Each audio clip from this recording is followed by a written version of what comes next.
क्या एक प्लेन 37 साल बाद लैंड कर सकता है? क्या आपने कभी सोचा है कि कोई प्लेन अचानक 37 सालों तक गायब रहे और फिर एक दिन आसमान से लौट आए? क्या फ्लाइट 914 वाकई 1955 में गायब हुई थी और 1992 में वापस लौटी? अगर हाँ, तो इतने सालों तक वो फ्लाइट आखिर थी कहाँ? उसमें बैठे मुसाफिर जिंदा कैसे बचे? क्या ये टाइम ट्रैवल था, कोई एक्सपेरिमेंट, या फिर एक बहुत बड़ा राज? इस वीडियो में हम खोलेंगे फ्लाइट 914 के उस रहस्य का दरवाजा जो आज तक लोगों के दिलो दिमाग में सवाल बनकर गूंज रहा है। सच क्या है और अफवाह क्या? जानिए वो कहानी जिसने पूरी दुनिया को हैरान कर दिया। तो वीडियो को आखिर तक जरूर देखें, क्योंकि ये महज एक प्लेन की कहानी नहीं, बल्कि वक्त को चीरते हुए लौटे एक रहस्य की दास्तान है। इसी तरह की और रहस्यमयी जानकारी प्राप्त करने के लिए हमारे चैनल ट्रू हिस्ट्री को आज ही सब्सक्राइब करें और बेल आइकॉन को प्रेस करें। मौसम साफ था, हवा शांत थी और सब कुछ बिल्कुल सामान्य। टेक ऑफ के बाद सब कुछ योजना के अनुसार चल रहा था, लेकिन अचानक 1 घंटे 45 मिनट बाद विमान रेडार से ऐसे गायब हुआ जैसे उसने खुद को आसमान से मिटा लिया हो। ना कोई चेतावनी, ना कोई मैसेज, ना ही कोई emergency signal. Florida air traffic control एक पल में स्तब्ध हो गया। हर सेकंड की उम्मीद टूट रही थी। चारों ओर हड़कंप मच गया। समुद्र पर गश्ती जहाज भेजे गए, नौसेना और कोस्ट गार्ड सक्रिय हो गए, लेकिन विमान जैसे हवा में घुल गया हो। न मलबा, न ईंधन की बूंद, न कोई धातु का टुकड़ा, जैसे कभी कोई फ्लाइट थी ही नहीं। कुछ दिनों बाद अखबारों की सुर्खियां चिल्ला उठी, वैनिश्ड इन स्काई, फ्लाइट 914 मिस्ट्री। 10 दिन बाद जब हर उम्मीद दम तोड़ चुकी थी, विमान को मिसिंग घोषित कर दिया गया। परिवारों को सूचना दी गई कि अब लौटकर कोई नहीं आएगा। किसी ने रोकर विदाई दी, किसी ने प्रतीक्षा छोड़ दी, और इस तरह केस फाइल्स में एक और रहस्यमयी हादसा दफन हो गया।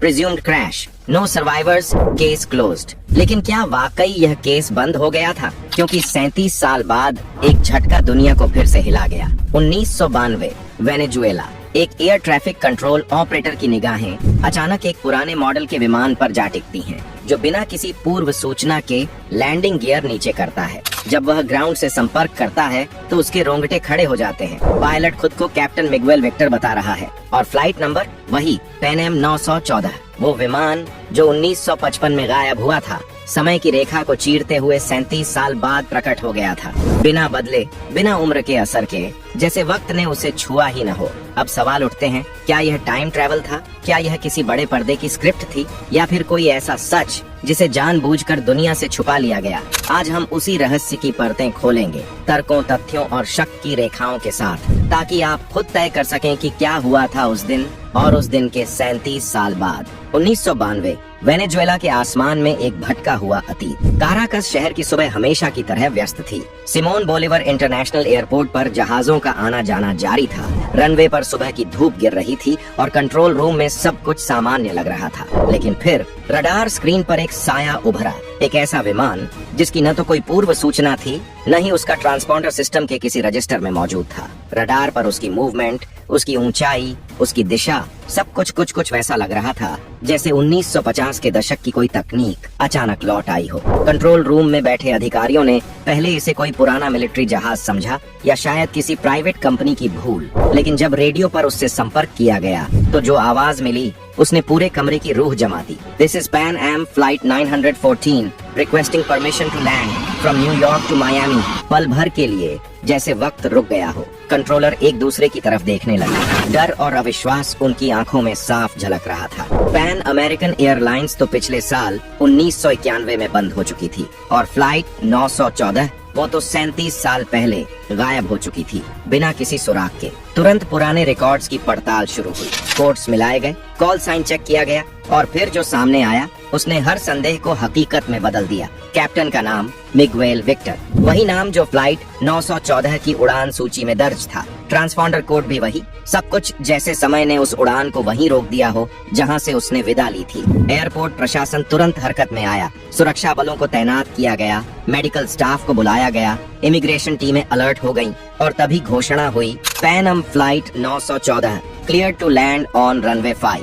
थोड़ी ही देर में नीले आसमान से एक पुराना हवाई जहाज उतरा, डगलस DC-4, जिसकी बॉडी पर मिट्टी जमी थी। पेंट जगह जगह से उड़ चुका था, विंग्स पर हल्का जंग लगा था और आधुनिक नेविगेशन सिस्टम का नामो निशान नहीं था। जैसे किसी संग्रहालय से निकलकर हवा में उड़ते उड़ते वह मशीन वापस आ गई हो। लेकिन असली झटका तब लगा जब दरवाजा खुला। यात्री एक एक कर बाहर आने लगे। महिलाएं 50 के दशक की घुटनों तक की स्कर्ट में थीं। पुरुषों ने फेडोरा हैट और पुराने डिजाइन के सूट पहन रखे थे। उनके हाथों में थे पुराने स्टाइल के सूटकेस और टिकट, हाथ से लिखे हुए कागज के टुकड़े। कोई बारकोड नहीं, कोई इलेक्ट्रॉनिक डेटा नहीं, सब कुछ जैसे पुराने जमाने की फोटोग्राफ से निकला हो। एक महिला गोद में बच्चा लिए खड़ी थी, शायद 3 साल का होगा। लेकिन यदि 1955 में वो 3 साल का था, तो आज 1992 में उसकी उम्र 40 के पार होनी चाहिए थी। तो फिर यह सब क्या था? एक तकनीकी गलती, एक सोची समझी साजिश, या फिर समय की किसी दरार से फिसलकर लौट आया वह विमान? लोगों की नजरें उस पल जैसे जम गई थीं।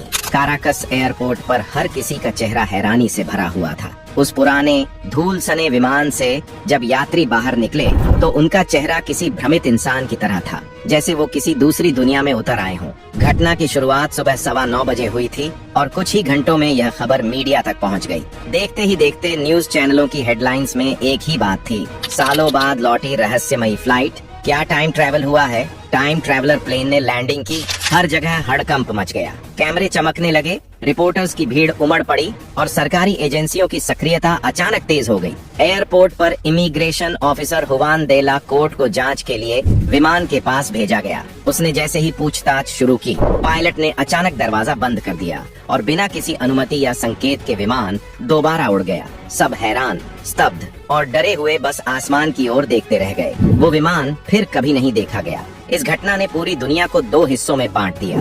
एक वर्ग का मानना था कि ये घटना टाइम ट्रैवल का जीवित प्रमाण है, वहीं दूसरा वर्ग इसे एक शातिर अफवाह या कल्पित कहानी मानता रहा। लेकिन असली मोड़ तब आया जब 1993 में अमेरिका के मशहूर टैबलॉइड वीकली वर्ल्ड न्यूज ने एक विस्फोटक आर्टिकल प्रकाशित किया। उसकी हेडलाइन थी, वापस लौटी फ्लाइट 1955 से सीधा 1992 में। इस रिपोर्ट में चौंकाने वाले दावे किए गए थे। कहा गया कि विमान और उसमें मौजूद यात्रियों को कुछ समय के लिए सरकारी एजेंसियों ने अपने कब्जे में लिया था। लेकिन जो बात सबसे ज्यादा डरावनी और रहस्यमयी थी, वो ये कि यात्रियों की उम्र में कोई बदलाव नहीं आया था। वे वैसे ही दिख रहे थे जैसे 1955 में थे।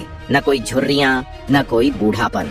रिपोर्ट के अनुसार पायलट और कुछ यात्रियों ने खुद यह स्वीकार किया कि उनके लिए समय बीता ही नहीं। उनके मुताबिक उन्होंने तो सिर्फ कुछ ही घंटों की उड़ान भरी थी। और फिर रिपोर्ट में कुछ पुरानी धुंधली तस्वीरें भी थीं, जिनमें यात्री पुराने कपड़ों में डरे सहमे से खड़े नजर आ रहे थे। रिपोर्ट में कराकस एटीसी ऑफिसर जुआन दे ला कोर्ट का एक इंटरव्यू भी शामिल था, जिसमें उसने कहा था, मैंने खुद रेडियो पर उस पायलट की आवाज सुनी थी। वो मिगवेल ही था, वही 1955 वाला कैप्टन। अब सवाल ये है, क्या ये सब हकीकत थी या सिर्फ कल्पना की उड़ान? क्या वाकई फ्लाइट 914 समय की दीवार चीरकर लौटी थी, या ये इंसानों की सबसे चालाक स्क्रिप्ट थी? हम न्यूयॉर्क से मियामी जा रहे थे।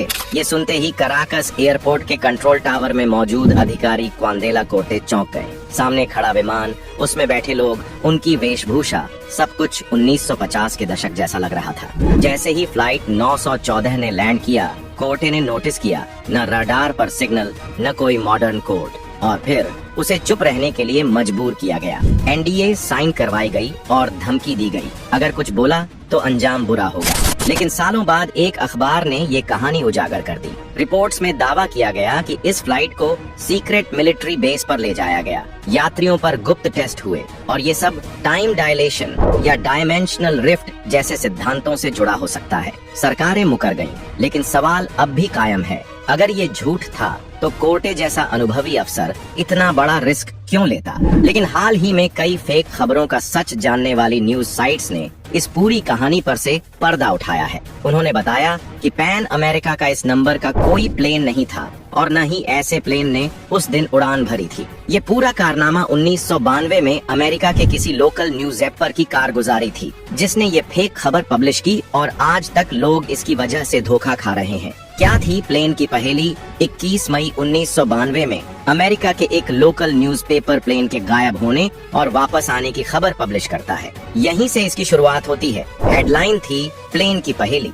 नीचे लिखा होता था, 1955 में उड़ान भरने वाला प्लेन 1985 में वापस आया। खबर आग की तरह फैलती है, लोग इस पर भरोसा करने लगते हैं। अफवाहों का दौर शुरू हो जाता है। कहा जाता है कि प्लेन बरमुडा ट्रायंगल से वापस लौट कर आ गया तो कुछ इसे दूसरी दुनिया से जोड़कर देखने लगते हैं। दुनिया में आग की तरह फैली खबर न्यूज़पेपर में पब्लिश होने के बाद ये खबर दुनिया भर में फैल जाती है। इंटरनेट पर लोग इसे अलग अलग तरीके से पेश करते हैं। कुछ लोग सवाल उठते हैं कि आखिर इतने समय से ये प्लेन कहाँ था? अगर ये उड़ रहा था तो इसका ईंधन खत्म क्यों नहीं हुआ? क्या ये किसी खुफिया मिशन पर था? इन तमाम कयासों के बीच खबर आती है कि प्लेन के ब्लैक बॉक्स से मिली वॉइस रिकॉर्डिंग इस बात का सबूत है। बातचीत की रिकॉर्डिंग को बताया जाता है सबूत। पायलट कहता है, हम कहाँ हैं? एयर ट्रैफिक कंट्रोल से आवाज आती है, ये वेनेजुएला है, आप कहाँ से आए हैं? पायलट जवाब देता है, हम न्यूयॉर्क से आए हैं और ये फ्लाइट नंबर 914 है, मियामी फ्लोरिडा के लिए। कंट्रोल पैनल से आवाज आती है, तुम इतनी बड़ी गलती कैसे कर सकते हो? तुम 2000 किलोमीटर गलत कैसे आ गए? इसके बाद कंट्रोल पैनल पर बैठा शख्स डायरी चेक करता है तो पता चलता है कि जिस प्लेन का जिक्र किया जा रहा है उसने 1955 में आखिरी उड़ान भरी थी। कंट्रोल पैनल कंफ्यूजन में प्लेन को उतरने की इजाजत देता है। बताया जाता है कि जब अफसर उसकी जांच के लिए पहुंचते हैं तब तक प्लेन गायब हो जाता है। क्या है इसका सच? हालांकि इस खबर को फर्जी होने की वजह किसी भी प्रोमिनेंट न्यूज़पेपर ने पब्लिश नहीं किया। ये कहानी पूरी तरह से महज एक कल्पना थी। एक न्यूज़पेपर की गलती से ये पूरी दुनिया में फैल गई। तो क्या फ्लाइट 914 वाकई 1955 से उड़कर 1992 में आ गिरी थी, या ये सिर्फ एक अफवाह थी जिसे लोगों ने सालों तक सच मान लिया? अगर ये कहानी झूठ थी तो फिर इतने सटीक नाम, पायलट की पहचान और यात्रियों का 37 साल बाद भी वैसा ही दिखना, ये सब कहां से आया? और अगर ये सच है तो क्या वाकई समय में कोई दरार है? क्या कोई ऐसी टाइम विंडो है जो अतीत और भविष्य के बीच की दीवार को मिटा देती है? क्या ये घटना टाइम ट्रैवल का सबसे चौंकाने वाला सबूत है? इस कहानी के कुछ सवालों के जवाब आज भी हवाओं में तैर रहे हैं और अगली कड़ी में हम आपको दिखाएंगे उन गवाहों के बयान, सरकारी रिपोर्ट्स की छुपी हुई फाइलें और वो रहस्यमयी तस्वीरें जो इस घटना की सच्चाई या झूठ दोनों को एक नया मोड़ देंगी। तो अब सवाल आपसे है, आप क्या मानते हैं? टाइम ट्रैवल एक हकीकत है या सिर्फ एक खौफनाक कल्पना? नीचे कमेंट करके अपनी राय जरूर बताएं। और अगर ये वीडियो आपको दिलचस्प लगी हो तो इसे लाइक करें, शेयर करें और चैनल को सब्सक्राइब करना मत भूलिए, क्योंकि अगली कड़ी में ये रहस्य और भी गहरा होगा।